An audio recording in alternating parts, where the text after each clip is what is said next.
इस वीडियो में मैं आपको दिखाने वाला हूं जीएसटी सॉफ्टवेयर एक्सेल में हमारा बना हुआ है और इसमें हम प्रोडक्शन भी करते हैं। तो इसके कैसे कैसे करेंगे वो मैं आपको बिल्कुल स्टेप बाय स्टेप आपको बताऊंगा। सबसे पहली बात, स्टार्ट वर्किंग यहाँ पे लिखा है, इसमें आप क्लिक कर सकते हैं। इसमें 3 टैब हैं, एक मास्टर, ट्रांजैक्शन और उसका रिपोर्ट। और आप यहाँ से इसको शॉर्टकट भी बनाए हैं। जैसे हमें सेल करना है तो सेल एंट्री में क्लिक करना पड़ेगा, या फिर उसकी नीचे की भी दे रखी है Ctrl+Shift+S। तो इसमें हमने क्या क्या करना है और कैसे इसमें हम काम करेंगे। सबसे पहली बात शुरुआत करते हैं। सबसे पहला काम है हमें मास्टर, चाहे तो आप मास्टर में आ जाएं या स्टार्ट वर्किंग में आ जाएंगे। मास्टर में स्टॉक आइटम,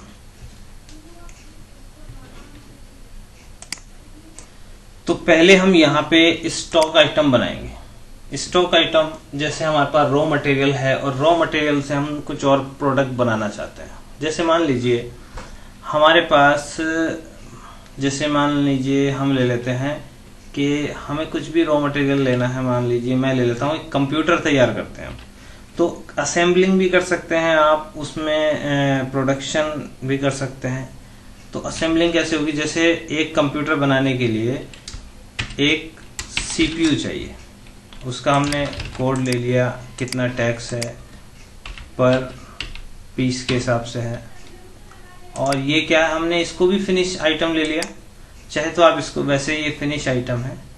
और ये हमारे पास ओपनिंग में अगर पहले से मौजूद है तो आप लिख देंगे। जैसे मान लीजिए 20 पीस मौजूद हैं और उसका परचेजिंग रेट है मान लीजिए 8,000 रुपये, सेलिंग रेट है 9,000 रुपये। तो ये हमने एक सीपीयू बना लिया। एक हमने ले लिया कीबोर्ड। अभी फिलहाल मैं पूरे डिस्क्रिप्शन में नहीं जा रहा हूँ, सिर्फ यहाँ पे आपको नाम के अकॉर्डिंग समझाने की कोशिश कर रहा हूँ।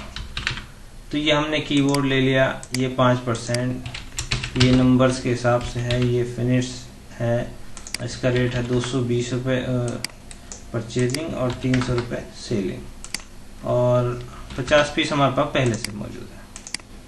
इसी तरह से माउस,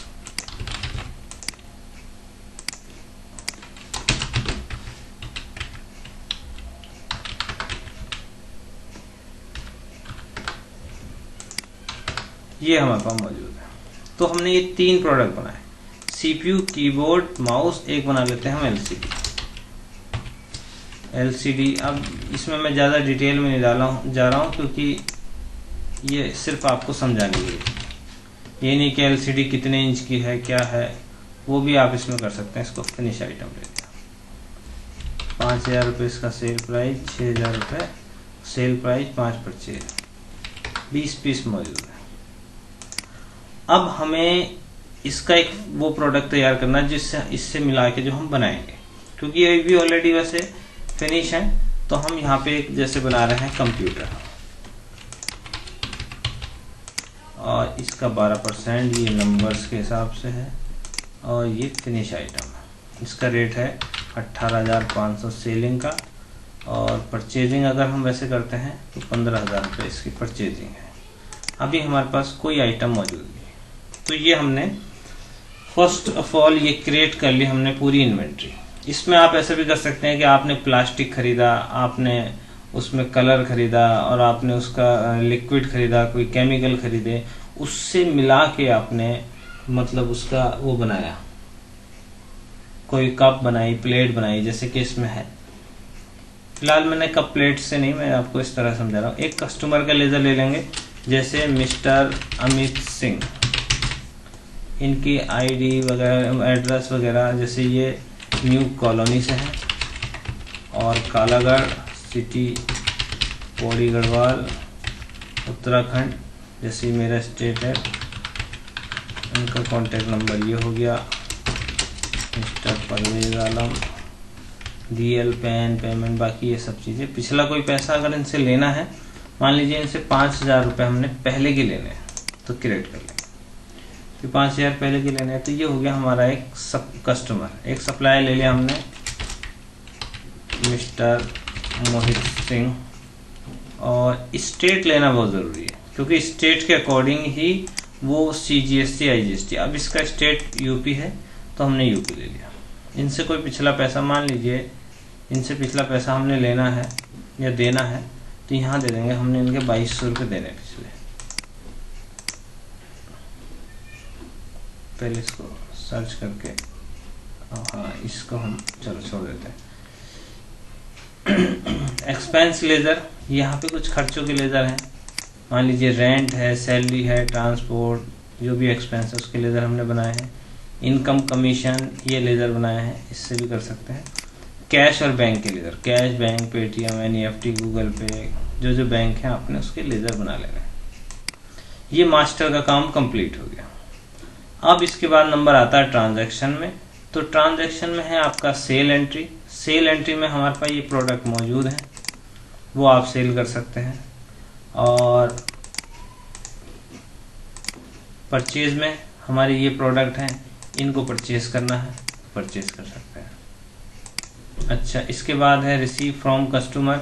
अब इससे 5000 रुपये पिछले लेने हैं, तो इससे हमने कैश, इसने 3000 रुपये में दिए। और रिसीव इनकम, किसी इनकम जैसे कमीशन मिला या कहीं इंटरेस्ट मिला वो ले सकते हैं। और परचेज मैंने बता ही दिया है, पेमेंट, ये सब हो गया। अब इसमें एक यहाँ से भी दे रखा हमने sale, purchase, receive, payment, master, transaction, report. अब हम स्टॉक जर्नल में आते हैं। जब भी हमें कोई प्रोडक्ट तैयार करना है, यानी हमें 5 कंप्यूटर का ऑर्डर आया, 5 कंप्यूटर हमने देने हैं, तो यहाँ पे हमने जैसे ये सेल एंट्री है, ये चालान है, ये इनवॉइस है, यहाँ से चालान इनवॉइस दोनों बनाने हैं। अब हमें 5 कंप्यूटर देने हैं, अवेलेबल हमारे पास 0 है, तो हमने क्या करना है, स्टॉक जर्नल में आना है। कंप्यूटर कितने तैयार करने हैं, 5। ये हमने ऐड टू FG यानी फिनिशिंग गुड्स। अब 5 कंप्यूटर बनाने के लिए हमें कितने CPU की जरूरत पड़ेगी, 5 CPU की जरूरत पड़ेगी। ऐड टू रॉ मटेरियल, और 5 ही कीबोर्ड की जरूरत पड़ेगी, 5 माउस की जरूरत पड़ेगी, और 5 ही LCD की। जिसमें अब हमारे इसमें 2 माउस खराब निकल गए या 1 माउस खराब निकल गया, तो इसको सेलेक्ट करके ऐड टू वेस्टेज, इसमें वेस्टेज में दे देंगे।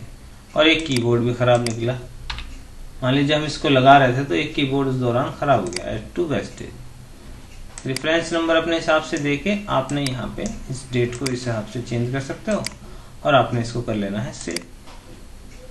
अब आप देखेंगे कि वैसे तो इसकी लिस्ट जो पूरी डिटेल निकलेगी वो इन्वेंट्री में आएगी।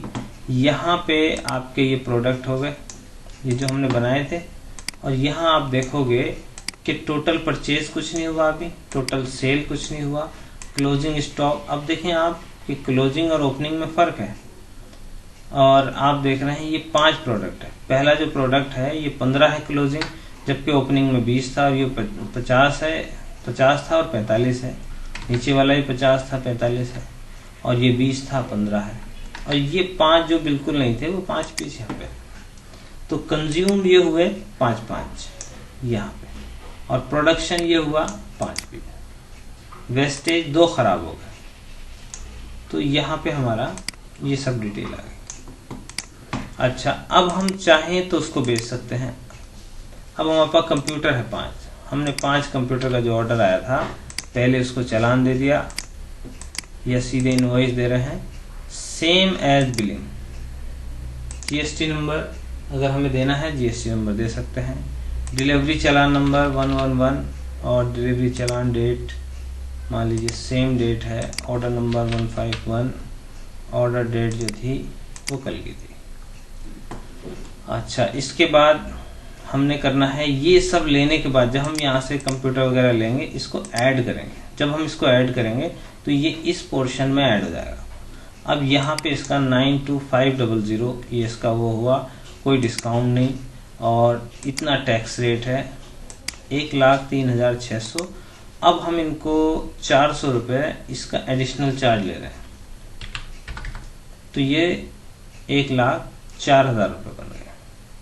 अगर साथ में वो हमारे से कह रहे हैं कि भाई 2 LCD मुझे और चाहिए, तो 2 LCD आप ले सकते हैं, या और कुछ चाहिए तो वो ले सकते हैं। तो ये सब चीज़ हो जाएगी।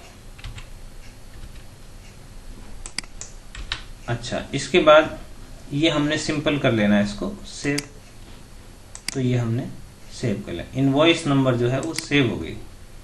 अभी आपको इनवॉइस नंबर 1 का देखना है या प्रिंट निकालना है, जो भी करना है उसको हमने सर्च करना है। अब इसको अपडेट भी कर सकते हैं आप, यानी इसमें कुछ और ऐड करके अपडेट कर सकते हैं या फिर पीडीएफ कर सकते हैं। जब आप पीडीएफ करेंगे तो ये एक्सपोर्ट सक्सेसफुली। बिल नंबर है 1। अब हम देखते हैं सी ड्राइव में आपका बिलिंग डाटा के अंदर एक 1 नंबर का INV 1 नंबर का ये हमारा एक वो बन गया इनवॉइस। आपका यहाँ पे बिजनेस का नेम आ गया, पूरी डिटेल वगैरह आ गई और आप नीचे देखेंगे कि वहाँ पे यहाँ टोटल डिटेल आ गई कि भाई 92500 ये इसका सब टोटल हो गया और आपका 400 रुपये अदर चार्ज हो गए, इतने रुपए टैक्स हो गया, टोटल अमाउंट इतना हो गया और रुपीज़ ये अमाउंट यहाँ पे आ गया। यहाँ पे इसने डिस्क्राइब कर दिया कि ये प्रोडक्ट क्या क्या रेट था और इसमें कौन सा टैक्स लगा। इसमें IGST इसलिए लगा क्योंकि हमारा स्टेट जो है वो कर्नाटका है एंड पार्टी का स्टेट उत्तराखंड और कर्नाटका, तो इसके अकॉर्डिंग ही यहाँ पर चेंज हो गया, जैसे बोलते हैं IGST। इफ दोनों के मतलब स्टेट विद इन स्टेट तो CGST and SGST and outside of state calculate on IGST। After that I will close it. यहाँ से आप इसको सर्च अपडेट कर सकते हैं। अच्छा, इसके बाद हमें यहाँ पता चल जाएगा अवेलेबल अमाउंट हमारे पास कितना है, कितना सेल हुआ, रिसीवेबल कितना है। अभी हमें कस्टमर से रिसीव फ्रॉम द कस्टमर यहाँ पे आ जाएगा ये वाला। अब ये हमको बैंक में दे रहे हैं 1 lakh, reference number 15 20 25 30, add data, remaining balance available here. Its invoice,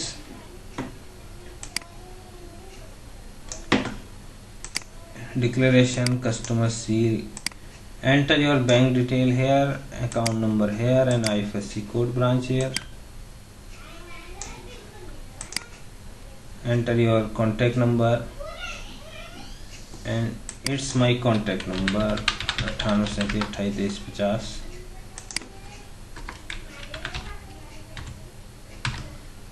contact WhatsApp number,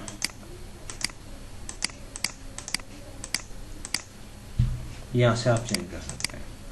inventory में आप देखेंगे इन्वेंट्री की डिटेल दिखा देगा। तो ये सब चीज़ें हैं इसमें। अब मैं आपको बताऊंगा इसको कैसे क्लियर करेंगे। अब मैं आपको बताता हूं कि इसमें हम डेटा को क्लियर कैसे करेंगे। देखें, इसमें जो डेटाबेस है उसको कैसे कैसे क्लियर करना। देखें, ये इन्वेंट्री है। अब मैंने यहाँ पे कुछ 2 डमी डेटा डाला है। इसमें आपने ये एरिया ऐसा है वाइट कलर वाला, इसमें कोई फॉर्मूला नहीं है, तो आपने इसको सेलेक्ट करना है, चाहे ये कितना भी नीचे तक हो, और कीबोर्ड का डिलीट प्रेस करना बटन। इनवॉइस में कुछ वो नहीं करना आपने। कस्टमर को भी इस तरह से आपने सेलेक्ट करना है, इसको आपने डिलीट कर देना। तो ये कस्टमर का डेटा भी क्लियर हो गया। ये तब के लिए जब आपने बिल्कुल नए से शुरू करना है। और सप्लायर है, इसको भी इस तरह से सेलेक्ट करना है। येलो कलर ना सेलेक्ट हो, क्योंकि येलो कलर डिलीट नहीं होगा। अगर आप यहाँ पे डिलीट करोगे तो ये डिलीट नहीं होगा। अच्छा, ट्रांजैक्शन रिसीव फ्रॉम, इसको सेलेक्ट करेंगे आप, डिलीट कर देंगे। पेमेंट टू रिसीव इनकम, ये हम डिलीट कर देंगे। रिपोर्ट GSTR में कुछ नहीं करना। बिल बुक में आना है आपने और इसको इस तरह से सेलेक्ट करना है और डिलीट करना है। अपने सेल डाटा में आना है, इसको सेलेक्ट करना है और डिलीट कर देना। इसी तरह से परचेज, डे, प्रोडक्शन में आपने इसको सबको ही डिलीट कर देना। अब आप देखेंगे कि हमारे पास कोई एंट्री नहीं। तो उम्मीद करता हूँ आप समझ गए होंगे कैसे इसमें काम करना है।